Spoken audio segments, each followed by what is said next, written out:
atau langsung ikut nih? Ikut aja Ikut ini. aja ya. Tanggal 24 Maret. Oke, 24 Maret 2024 kita memperingati Hari TB. Oke.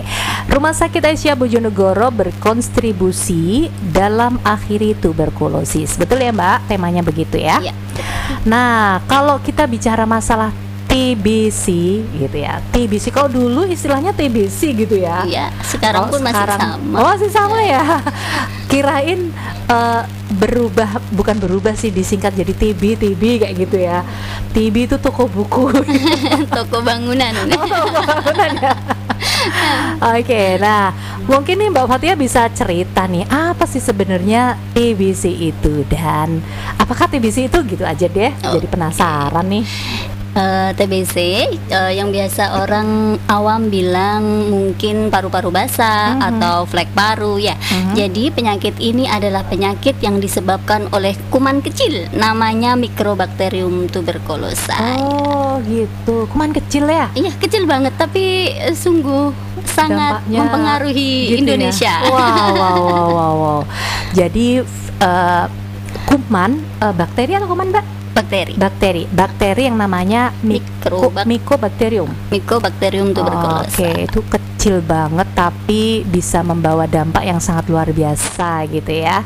Nah, itu berarti merupakan bakteri yang bisa menularkan penyakit dong. Tentu ya. Oh ini gitu. Karena Jadi dia kecil, tidak terlihat, maka bisa terhirup oleh orang lain sehingga menyebabkan penularan. Karena TBC sendiri tidak kasat mata ya, sehingga ketika dihirup oleh orang lain maka bisa mengakibatkan infeksi tuberkulosis. Oh gitu. Jadi TBC itu bisa menular. Betul sekali. Wow. TBC bisa menular. Oke. Nah, kalau dilihat dari kasus nih Mbak di Indonesia ya, seberapa banyak sih penyakit atau orang-orang yang terinfeksi TBC ini atau terpapar penyakit TBC ini? Saat ini sebenarnya Indonesia tuh menjadi posisi kedua setelah India untuk kasus terbanyak TBC. Jadi ada 1.060.000 penduduk Indonesia yang sakit TBC dan 134.000 diantaranya meninggal dunia. Wow, peringkat kedua ya. Peringkat kedua. Aduh, kita kasih tepuk tangan atau apa nih? Setelah India gitu, Allahu Akbar ya. Setelah India gitu. Nomor 2 Mbak. Iya betul. Wow, keren ya. Disusul oleh China. Kalau beberapa tahun yang lalu kita berada di posisi ketiga, hari ini 2024 kita berada di posisi kedua. Wow, naik peringkat nih, keren banget. Bangga nggak ya kira-kira? Kalau peringkat juara gitu bangga gitu ya. Kalau peringkatnya penyakit ya menyedihkan Mbak. Oke, nah kalau kita boleh tahu nih Mbak, TBC itu apakah ada satu macam aja atau banyak macam TBC atau bagaimana nih?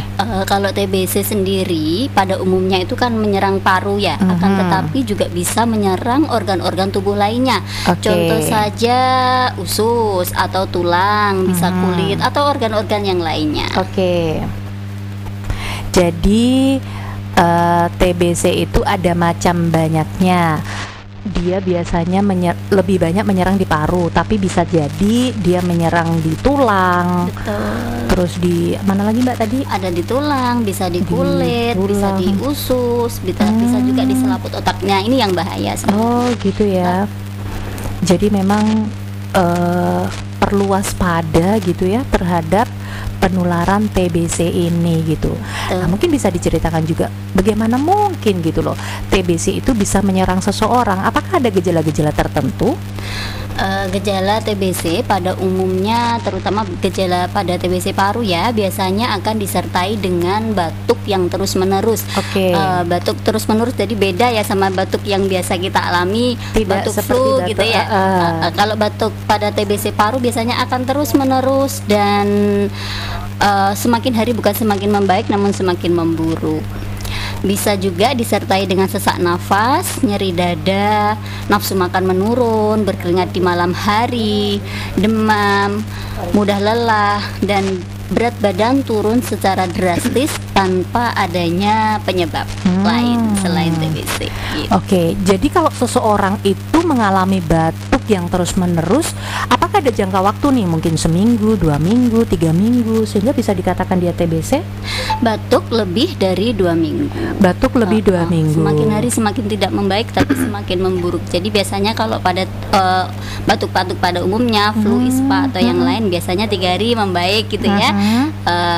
Terus batuk lagi gitu biasanya kan gitu. Tapi kalau TBC semakin hari bukan semakin membaik, namun semakin memburuk gitu. Oh gitu. Jadi kalau orang yang terkena TBC itu dia batuk-batuk, itu apakah disertai dengan tubuh yang semakin kurus gitu? Tentu. Gitu ya? Iya, benar sekali. Apa karena nafsu makannya tidak ada, atau karena memang bakterinya itu menyerangnya terlalu tajam gitu? Iya, sebenarnya kedua-duanya bisa jadi ya, karena yang pertama memang gejala TBC yang lain selain ada batuk kan ada juga penurunan nafsu makan. Terus dengan daya tahan yang lebih, daya tahan tubuh yang sangat minim, sehingga menyebabkan juga bakteri ini semakin banyak di dalam tubuh kan gitu. Oke.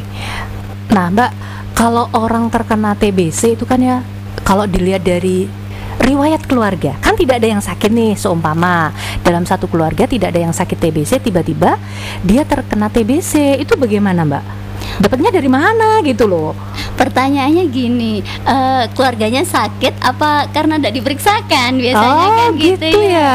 Ada juga yang gejala TBC yang tidak terlihat. Contohnya kadang-kadang karena kuman daya tahan tubuhnya bagus, jadi tidak begitu dihiraukan. Kan ada yang seperti itu.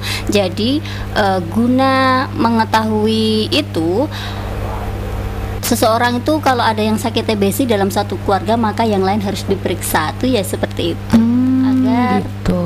Memutus tali rantai penularan. Oke, jadi kalau orang yang terkena TBC itu dewasa, contoh nih, berarti satu keluarga itu disarankan, hampir wajib ya, itu untuk tes juga. Kalau seumpama dia anak-anak nih, apakah juga sama, semua keluarga itu harus mengetahui status ke-TBC-annya? Tentu semua. Oh gitu ya. Jadi bila ada satu orang sakit TBC dalam rumah, maka minimal ada 8 orang yang harus diperiksakan. Siapa aja tuh Mbak? Ya, orang terdekat tentunya yang kontak ya, yang kontak serumah ataupun kontak tidak serumah. 8 ID. Iya. Minimal 8 ID yang ada di lingkungannya dia. Oh gitu. Soalnya dulu pernah nih ada cerita, apakah itu mitos atau enggak? Kalau orang dewasa terkena TBC, semuanya yang ada di dalam rumah dan kontak sekitar itu wajib periksa gitu ya. Tetapi kalau anak-anak yang terkena TBC itu tidak harus gitu, berarti itu salah ya? Iya betul sekali. Sekarang TBC anak dengan dewasa disejajarkan, artinya sama gitu. Sama penularannya, sama anak-anak juga bisa menularkan. Oh gitu, anak-anak bisa menularkan ya. Terutama anak-anak bila mana terkena TBC, maka status TBC keluarganya nih yang harus diketahui, dari mana dia dapat. Itu dia. Nah soalnya kan secara kalau anak-anak mungkin lingkungannya kan hanya sekolah, rumah, di tempat bermain gitu kan. Kalau dewasa kan bisa dari ABC di tempat gitu ya, dimana virusnya nongol di situ. Kita nggak tahu nih karena memang tidak terlihat itu tadi gitu. Jadi untuk sekarang ini ketika ada kasus anak-anak atau dewasa, wajib semuanya untuk memeriksakan gitu ya. Screening TBC. Oke. Lalu seperti yang Mbak Fathia sampaikan tadi nih, gejala-gejalanya kan ada beberapa nih. Ketika seseorang mengalami atau mengetahui dirinya ternyata aku kok batuk ya selama 2 minggu, terus nafsu makanku turun, demam kayak itu, apa yang harus dilakukan nih? Bila ada tanda-tanda gejala TBC, maka jangan pernah ragu untuk datang ke fasilitas kesehatan. Bisa ke puskesmas, bisa ke rumah sakit, bisa ke klinik atau dokter praktek mandiri juga bisa. Nanti akan dari tenaga kesehatan kan akan tahu ya dia gejala TBC atau tidak. Bila mana gejala TBC, maka kan akan tetap dilakukan pemeriksaan gitu. Gitu. Jadi kalau ada muncul tanda-tanda ya nggak usah berpikir panjang, harus langsung periksa ke layanan kesehatan. Nggak boleh diobatin sendiri gitu ya. Coba-coba jadi dokter dokter pribadi gitu ya. Oh, tidak boleh gitu. Oke, nah ketika seseorang sudah merasa ada gejala nih di dalam tubuh, ternyata dia periksa, dinyatakan positif TBC nih, apa yang harus dilakukan? Tentu saja dengan pengobatan. Jadi TBC itu kan sudah menjadi program pemerintah Indonesia ya. Jadi alhamdulillah Indonesia tuh untuk pengobatan sudah sangat suportif. Bisa gratis obatnya didapat di puskesmas, di rumah sakit, di DPM maupun di klinik yang bekerja sama dengan dinas kesehatan. Oh gitu. Jadi sudah tidak jauh-jauh ya, sekarang ada di dokter pun juga bisa ada. Tapi beberapa dokter sih di Bojonegoro sudah melayani pengambilan obat, termasuk di Rumah Sakit Aisyah. Oh gitu. Jadi kalau sudah dinyatakan positif ya berobatnya itu harus rutin gitu ya. Betul, berobat rutin hingga seseorang dinyatakan sembuh. Jadi tidak boleh berobatnya tidak teratur, bolong-bolong gitu nggak boleh ya.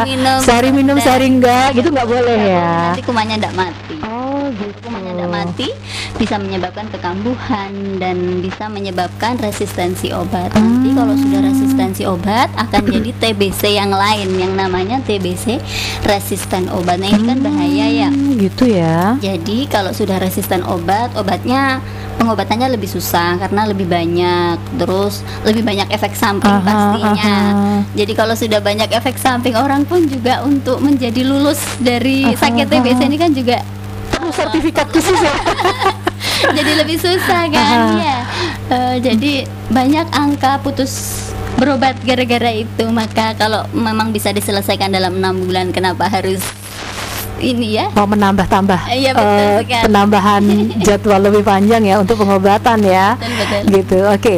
Nah, jadi pengobatan TBC ini bisa didapatkan di hampir setiap rumah sakit, bahkan dokter praktek mandiri pun ada ya, beberapa ada, dan itu diperoleh secara gratis. Alhamdulillah.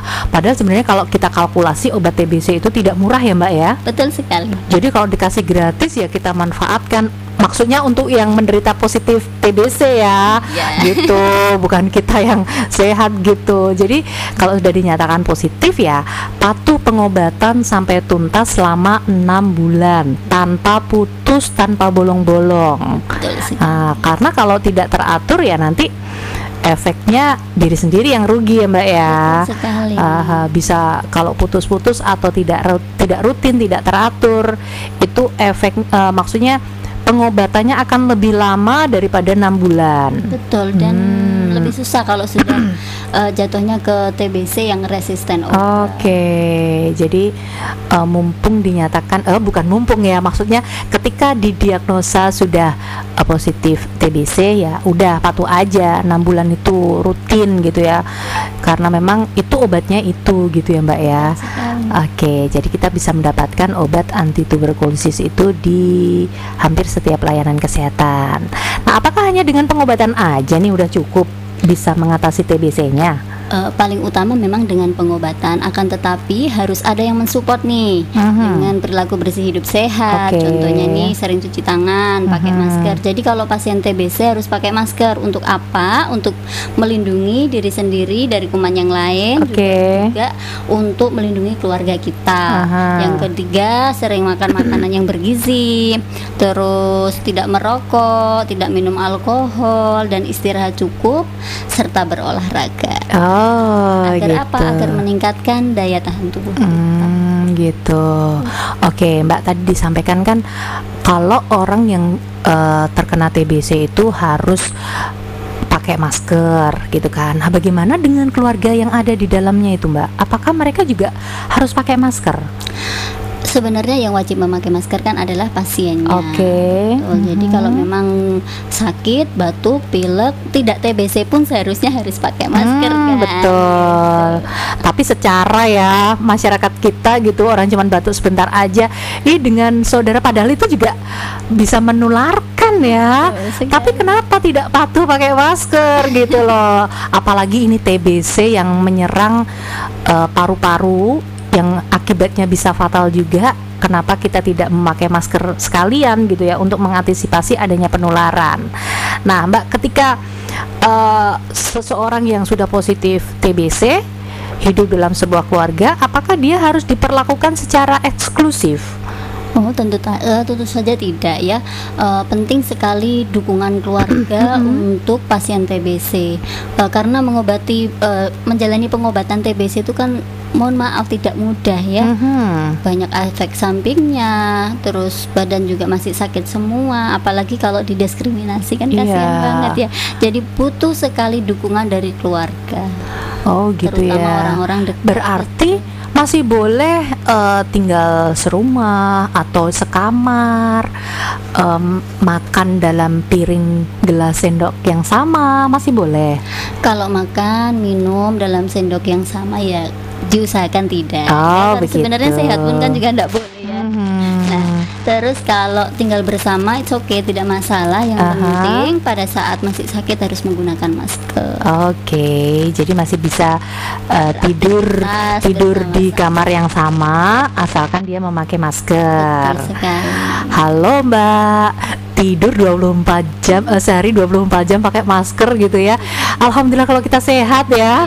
Jadi harus benar-benar prepare nih, kita itu jangan menyepelekan yang namanya bakteri yang satu ini gitu ya. Walaupun ada bakteri-bakteri lain juga tetap tidak harus diacukan begitu saja ya. Seperti Mbak Fathia sampaikan tadi, pola hidup bersih dan sehat, cuci tangan, pakai masker, kalaupun kita batuk sedikit aja diusahakan pakai masker, karena kita tidak tahu nih virus-virus dan bakteri yang di udara itu seperti apa gitu ya Mbak ya. Betul sekali. Wah, bisa dibayangkan nih kalau kita ada mungkin keluarga kita yang menderita TBC, tidak perlu kita kucilkan, tidak perlu kita jauhi ya, kita support, kita dukung pengobatannya, karena kalau mereka kita kucilkan ya mungkin mereka akan apa ya Mbak ya, malah bisa putus berobat. Kadang ada juga yang malu sakit TBC, nggak mau periksa nih ke dokter atau nggak mau periksa nih ke puskesmas. Karena apa? Karena takut ketahuan TBC, sehingga takut dijauhi nih sama tetangganya. Biasanya kayak gitu. Padahal sebenarnya itu kan juga kalau sudah tahu dirinya sakit akan membahayakan diri dan orang lain juga kan, kalau nggak datang ke fasilitas kesehatan. Nah gitu, jadi tidak perlu malu, tidak perlu putus asa. Kalau sudah ikut pengobatan ya dijalanin aja, kita hidup normal aja gitu ya. Seperti lainnya, mau belanja, mau arisan, atau mau pergi ke kantor masih boleh, asal memakai masker. Oke, nah bila seseorang sudah menjalani pengobatan 6 bulan nih, dinyatakan sembuh, apakah ada kemungkinan di lain hari, di lain waktu itu bisa kambuh lagi Mbak? Agar TBC tidak kambuh lagi, ada beberapa yang memang harus diperhatikan ya. Yang tadi yang pertama, minum obatnya harus teratur hingga seseorang itu dinyatakan sembuh. Yang kedua, pastikan orang-orang terdekat atau orang yang kontak dengan pasien TBC tersebut harus sudah diketahui status TBC-nya. Sehingga misal nih ada satu orang yang sakit TBC, namun keluarga yang lain ini sebenarnya ada nih yang sakit TBC, akan tetapi tidak periksa dan tidak diberi pengobatan, sehingga aktif TBC-nya yang sudah pengobatan ini bisa tertular lagi nih dari yang belum berobat gitu. Terus harus perilaku hidup bersih sehat ini tidak selalu pada saat dia sakit, tetapi seterusnya. Tidak merokok, tidak minum alkohol, dan pastikan di rumah itu ada ventilasi udara, cahaya matahari bisa masuk gitu. Oh begitu, jadi tetap bisa kambuh lagi kalau dia tidak menyadari akan hal-hal yang seperti Mbak Fathia sampaikan tadi ya. Oke, berarti orang yang terkena TBC nih, kita flashback kembali sedikit ya. Ketika seseorang terkena TBC berarti dia harus stop yang namanya merokok. Betul sekali.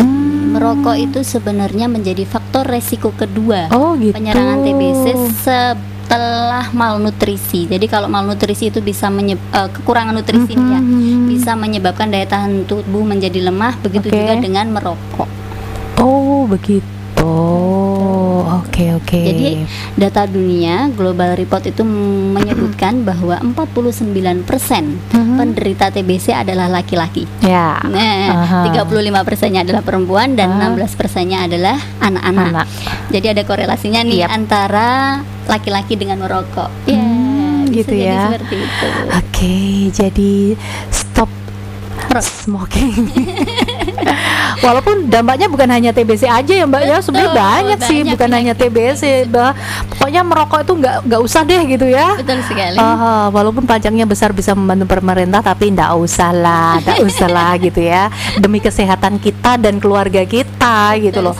Mau pilih dia menyumbangkan kepada pemerintah tapi keluarganya sakit atau tidak seperti itu gitu ya, itu pilihan yang harus dipilih oleh seorang laki-laki gitu.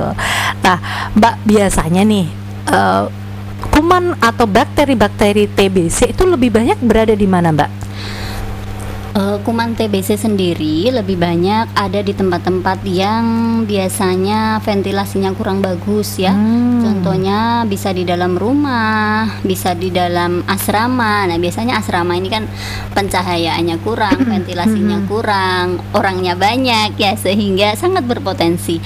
Termasuk rumah tahanan dan juga fasilitas layanan kesehatan. Untuk itu kenapa sih anak-anak tuh sebenarnya tidak boleh ke rumah sakit? Nah salah satunya juga karena itu. Oh gitu. Karena jadi penularan. Iya. Nah, sekiranya nih siapa saja yang mudah tertular TBC? Apakah hanya laki-laki saja atau hanya perokok saja atau mungkin ada faktor-faktor atau orang-orang tertentu yang bisa menularkan? Jadi TBC sendiri itu kan bisa ditularkan dan siapapun bisa tertular ya. Kalau dulu ada bilang orang menengah ke bawah, sekarang enggak, semua orang itu berpotensi. Tidak kaya, tidak miskin, semuanya berpotensi terkena. Betul, ya terutama yang tadi kekurangan nutrisi, yang suka merokok sehingga daya tahan tubuhnya rendah, sehingga mudah terinfeksi Mycobacterium tuberculosa. Begitu. Berarti kalau seperti itu perawat juga rentan ya Mbak ya? Tenaga medis itu rentan dengan penularan gitu ya. Sekali. Oke, jadi maskernya bisa berlapis-lapis gitu ya. Oke. Sekarang kan ada program baru, Kak, yaitu pemberian TPT nih untuk keluarga ataupun tenaga kesehatan juga bisa. Jadi TPT ini enggak selalu anak-anak. Oh gitu. Kak. Jadi bisa juga untuk TPT namanya, jadi terapi pencegahan tuberkulosis. Nah Mbak, biasanya orang untuk mengkonsumsi TPT itu tidak mudah loh ya. Maksudnya gini, aku sehat, kenapa harus minum obat gitu loh? Ya betul. Itu gimana nih? TPT itu kan diberikan kepada infeksi laten tuberkulosis. Jadi ketika TBC itu masuk ke dalam tubuh seseorang itu kan ada 3 kondisi nih. Yang pertama, tubuh ini masih bisa melawan sehingga kumannya mati. Yang kedua, tubuh ini tidak bisa melawan, namun kuman itu hanya tidur di dalam tubuh, sehingga ketika daya tahan tubuh kita ini lagi drop, dia bisa menyerang sehingga sakit TBC. Nah, kalau tidak menyerang nih pada saat kondisi kedua nih ya, dia tidur nih. Nah, itu yang harus dikasih TPT. Agar apa sih? Agar tidak sakit TBC di kemudian hari. Persentasenya lumayan, 80% keberhasilannya. Wow. Tapi tidak mudah Mbak mengedukasi anggota keluarga untuk hal itu. Nah mungkin Mbak Fathia punya cara-cara gitu, tips-tips agar orang itu mau mendapatkan TPT gitu loh. Mungkin ada bocoran begitu. Untuk itu kan harus makanya perlunya dukungan dari keluarga, dari pasien dan juga dari PMO. Tentu saja pengobatan itu kan tidak sendiri ya. Ada dokter penanggung jawab, ada konselor, ada pemegang program, ada juga PMO. Nah ini harus bekerja sama nih, bagaimana agar pasien dan keluarga ini bisa sama-sama ditanganin gitu. Oke, kalau obat TBC itu kadang-kadang ada efek samping nih. Bagaimana dengan TPT Mbak? Sebenarnya ada juga yang punya efek samping, tapi tidak semua sih. Gitu ya. Oke. Nah, dalam pengobatan 6 bulan ini kan kalau kita sedang tidak sehat itu bukan waktu yang singkat ya. 6 bulan itu minum obat terus rasanya jemu gitu. Gimana cara ngatasin biar nggak jemu, Mbak? Apa mungkin aku hari ini sudah lupa Pak, aku hari ini sudah minum Pak, enggak ya gitu. Nah kira-kira kalau muncul kelupaan itu apa yang harus dilakukan? Nah ini saya bagi-bagi tips ya untuk biasanya yang pasien saya lakukan agar tidak lupa minum obat. Ya yang pertama, kita kan sudah punya HP nih, bikin alarm jam berapa minum obat, atau bisa juga pakai kalender nih. Kalender habis minum dicoret nih tanggalnya.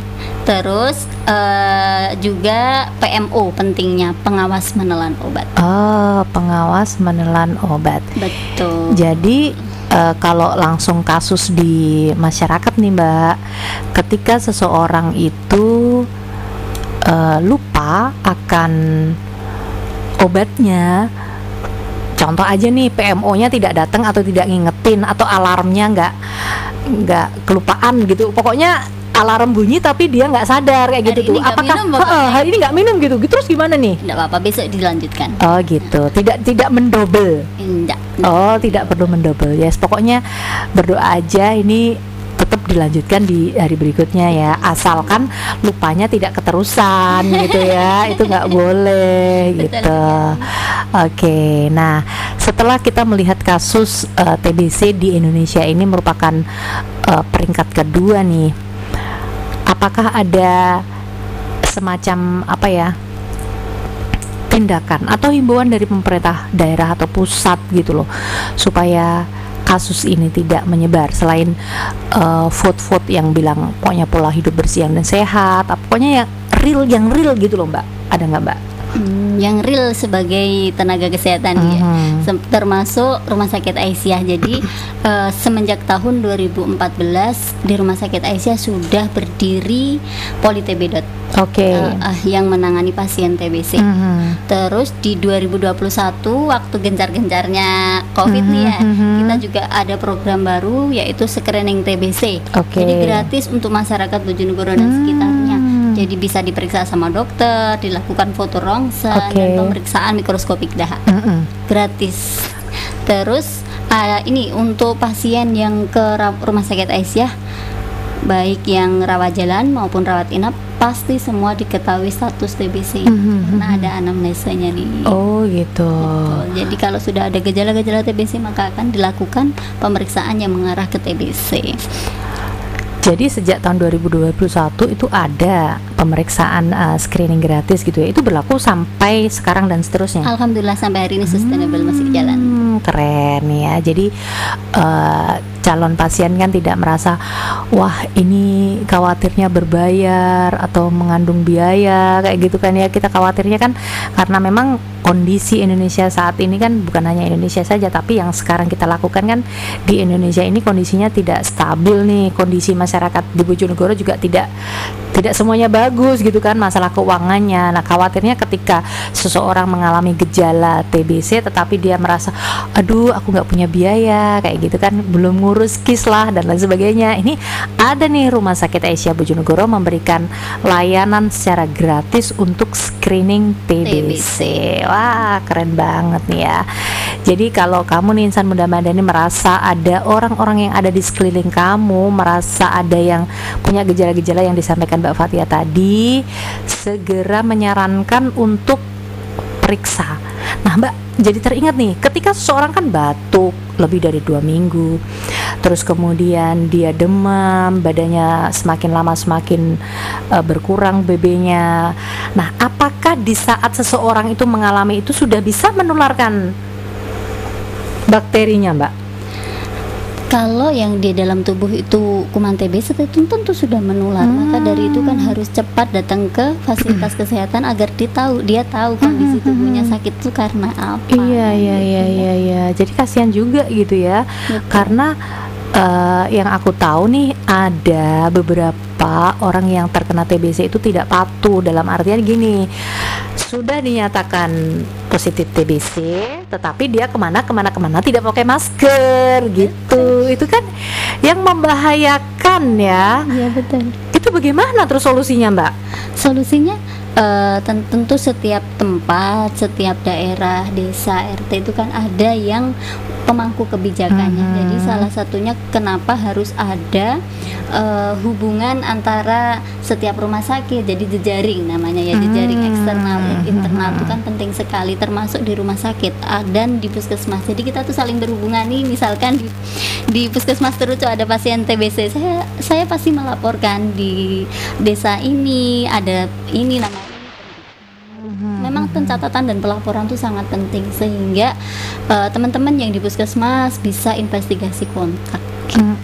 Betul banget, karena mungkin kalau dulu zamannya COVID orang pakai masker itu hal yang biasa gitu ya. Ini COVID sudah mereda, mereka pakai masker pun kayaknya masih, wah kok aku sendiri yang pakai masker ya, dilepas gitu. Padahal posisi dia sudah terkena TBC kayak gitu kan, itu kan berpotensi besar untuk bisa menularkan gitu. Nah, ketika seseorang positif TBC itu apakah hanya serta-merta dia berbicara itu sudah bisa langsung menularkan, atau memang butuh berapa ribu bakteri yang terkandung di dalam tubuhnya dikeluarkan gitu? Gimana nih? Sebenarnya gini, teori yang terbaru menyebutkan bahwasanya bila mana nih kita sama-sama tidak pakai masker, tapi salah satu di antara kita adalah pasien TBC, maka sudah bisa menularkan dalam 1 jam bersama-sama tanpa menggunakan masker. Durasinya 1 jam? Minimal. Maksudnya berkumpulnya selama 1 jam gitu ya? Betul. Atau mungkin 10 menit dia berbincang-bincang habis itu pergi, itu belum tentu? Belum tentu. Oh gitu. Minimal 1 jam bersama-sama tanpa menggunakan sudah bisa menularkan. Oh, ya bisa aja sih di alam terbuka pun. Kalau alam terbuka kan bisa aja cahaya matahari masuk, ya itu kuman TBC bisa mati. Tapi kalau di dalam ruangan nih misalkan salah satu di antara kita adalah yang TBC, bisa menularkan. Pentingnya ventilasi dan cahaya matahari masuk dalam ruangan kan itu. Iya. Oke, jadi kamu insan muda bandar ini yang merasa sudah didiagnosa positif TB gitu ya, paling tidak care lah ya terhadap diri sendiri, terhadap lingkungan gitu, karena kebaikan itu datangnya awalnya dari diri sendiri. Kalau kita merasa aku sakit nih, aku harus bisa jaga diri dan tidak menularkan ke orang lain gitu ya, itu yang harus selalu kita tanamkan gitu, supaya kita tidak acuh aku sakit kok sendirian aku tular kayak gitu. Jangan sampai ya Mbak ya. Karena memang kalau kita merasa seperti itu ya nanti adab yang kita terima juga akan berbeda gitu loh. Karena memang tidak hanya TBC saja yang bisa menularkan hal semacam itu, ada penyakit-penyakit lain yang menularnya juga melalui udara yang kita tidak tahu nih kuman apa yang bakal hinggap ketika kita hirup gitu ya Mbak ya. Oke. Kayaknya seru banget kalau kita bicara tentang TB gitu ya, TBC itu, karena besok pasti akan ada momen yang luar biasa gitu. Biasanya Rumah Sakit Aisyah ngadain apa nih Mbak untuk perayaan TBC? Tahun ini kita ini bikin kayak gini nih, siaran radio. Kemarin juga bikin acara di Sriwara, sosialisasi tentang TBC. Gitu. Oke, kita tunggu mungkin nanti di next time ada waktu lomba bikin flyer atau lomba bikin